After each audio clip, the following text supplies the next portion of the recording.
3 days ago, you decided everything was going to change. You woke up early. You made a plan. You felt unstoppable. Today, the alarm went off, and you turn it off instead. The plan is still on your desk. You feel like you failed, but you didn't fail. Your brain did exactly what it was built to do. Here's the strange part. Motivation was never supposed to last. It isn't a character flaw. It isn't laziness. It's a chemical event with a shelf life, and almost nobody has ever told you the truth about how short that shelf life really is. Think back to the moment you decided to change something. Maybe it was exercise. Maybe it was a new diet, a new habit, a new version of yourself. In that moment, you felt something almost electric. Ideas came easily. The future looked bright and achievable. You could see yourself already succeeding. That feeling has a name. Neuroscientists call it a dopamine surge, and it's one of the most misunderstood chemicals in the human brain. Most people think dopamine is a pleasure chemical. It rewards you when something good happens. But that's not quite right. Dopamine researcher Wolfram Schultz, whose work reshaped how scientists understand reward, discovered something surprising in the 1990s. Dopamine doesn't spike when you get the reward. It spikes when you anticipate it. Read that again. Dopamine is not the reward. Dopamine is the promise of a reward. This changes everything about why motivation feels so intense at the beginning and so weak 3 days later. When you first imagine your new goal, your brain is flooded with anticipation. It's not responding to actual progress. It's responding to the idea of progress, to the fantasy of who you're about to become. And fantasies are cheap for the brain to produce.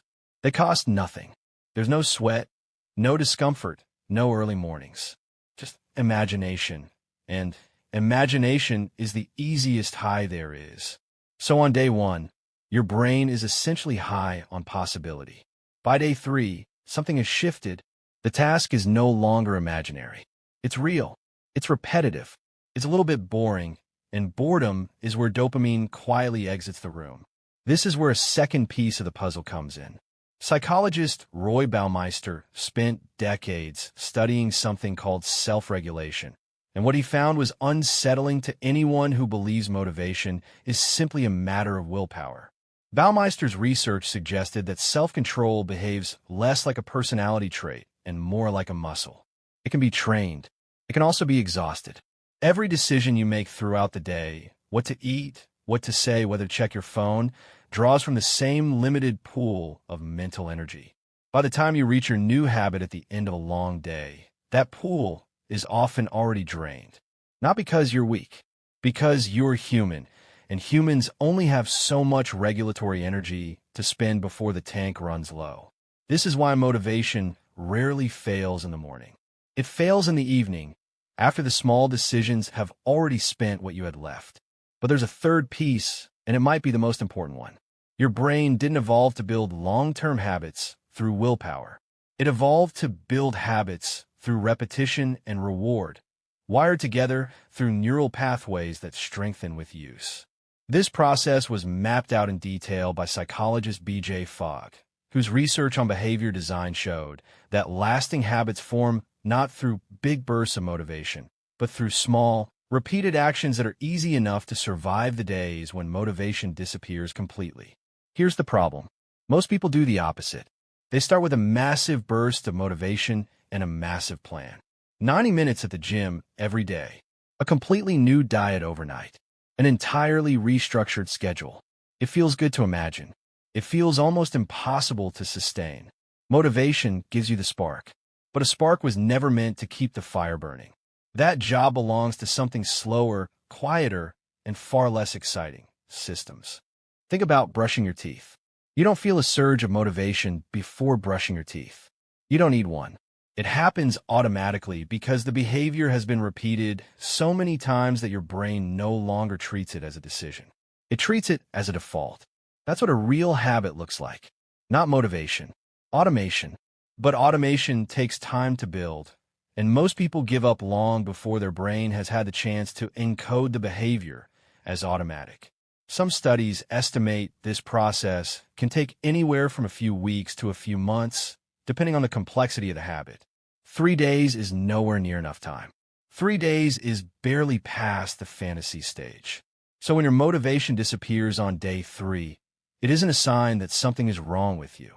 It's a sign that the fantasy has ended and the real work, the boring, repetitive, unglamorous work has begun. That work was never going to feel exciting. It was only ever going to feel like showing up. There's something else worth understanding here, something that explains why certain people seem to stick with their goals while others don't. It isn't that they have more motivation. It's that they've stopped relying on it. People who successfully build lasting habits tend to lower the size of the task until it barely requires motivation at all. Not 90 minutes at the gym, 10 minutes. Not a complete diet overhaul. One different meal. The goal is deliberately small, almost embarrassingly small, because the point isn't the size of the action. The point is repeating it enough times that your brain stops treating it as a choice. Once a behavior becomes automatic, motivation is no longer required to perform it. This is the quiet secret behind people who seem endlessly disciplined. They're not fighting their brain every single day. They build a system that no longer needs the fight. There's a modern mirror to all of this, and you've probably lived it without realizing what it was. Think about a video game. Notice how the very first level is always ridiculously easy.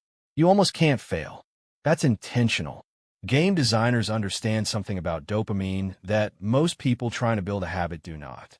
Early, easy wins keep the anticipation loop alive long enough for the behavior to take root.